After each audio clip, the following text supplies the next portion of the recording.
আসসালামু আলাইকুম। আমি আপনাদের ভালোবাসি হুজাইফা আব্দুল্লাহ তাওহীদ। আজ আমরা রয়েছি নেত্রকোনা বিজয়পুর পাম অয়েল পাহাড়ের উপর। এই যে দেখুন, এখানে অনেক পাম গাছ আছে। মালয়েশিয়া, ইন্দোনেশিয়ায় অনেক বেশি পাম উৎপাদন করা হয়। তার পরিপ্রেক্ষিতে বাংলাদেশেও এখন চাষ করা শুরু করেছে। আমরা আছি উঁচু পাহাড়ের চূড়ায়। আমার বাম পাশে হয়েছে পাম গাছ, আমার ডান পাশে হয়েছে ভারতের মেঘালয়। দেখুন মেঘালয়ের পাহাড়গুলো কত উঁচু উঁচু পাহাড়। আল্লাহর অপার সৌন্দর্য পাহাড়ের চূড়ায় উঠলে দেখা যায়। কত সুন্দর করে এই প্রকৃতি সাজিয়েছেন। ঈদের ছুটিতে হওয়াতে পর্যটকের অনেক বেশি উপচে ভরা ভিড়।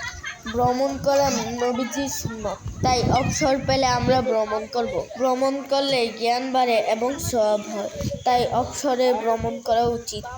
এই যে দেখুন পাম এসেছে।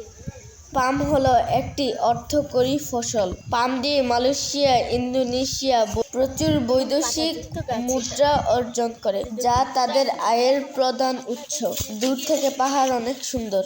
পাহাড়ে ওঠা যেমন কষ্ট, পাহাড় থেকে নিচে নামাও তার চেয়ে বেশি কষ্ট।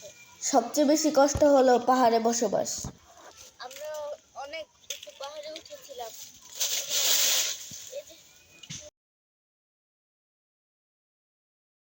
আমাদের দুই ভাইয়ের পাহাড়ে উঠা যেমন কষ্ট হয়েছে, নামাও তার চেয়ে বেশি কষ্ট হচ্ছে। পাহাড়ে উঠা যেমন তেমন, নামার সময় অনেক রিস্ক। মাঝে মাঝে চিন্তা হয় পাহাড়ে যারা বসবাস করে তাদের না জানি কত কষ্ট হয়। আমরা টারজানের মতো শিকড় ধরে ধরে নামার চেষ্টা করতেছি। তুমি খাও এটা তাড়াতাড়ি। আমার ছোট ভাই কষ্ট করে নামছে, আমাদের কোলে অথবা ঘাড়ে উঠছে না। সে নামছে কষ্ট করেও, আবার মজাও লাগছে। এখানে আসা মূলত আমার ছোট ভাইকে পাহাড় দেখানো। আমি বাংলাদেশের অর্ধেকের বেশি জেলা ঘুরেছি, কিন্তু আমার ছোট ভাই আহনাফ আব্দুল্লাহ তাহিম খুব বেশি ঘুরতে পারেনি। তাই মাঝে মাঝে চাই ওকে একটু ঘুরিয়ে বিনোদন দিতে। আমরা যখনই কোথাও যাব, নতুন নতুন জায়গায় আপনাদেরকে ঘুরে ঘুরে দেখাতে চেষ্টা করব। আপনারা সবসময় আমাদের এই পেজটিকে ফলো রাখবেন, তাহলে দেখতে পারবেন দৃষ্টিনন্দিত জায়গা। পাহাড়ি পাম অয়েল বাগান থেকে আজকের জন্য এখানে বিদায় নিচ্ছি।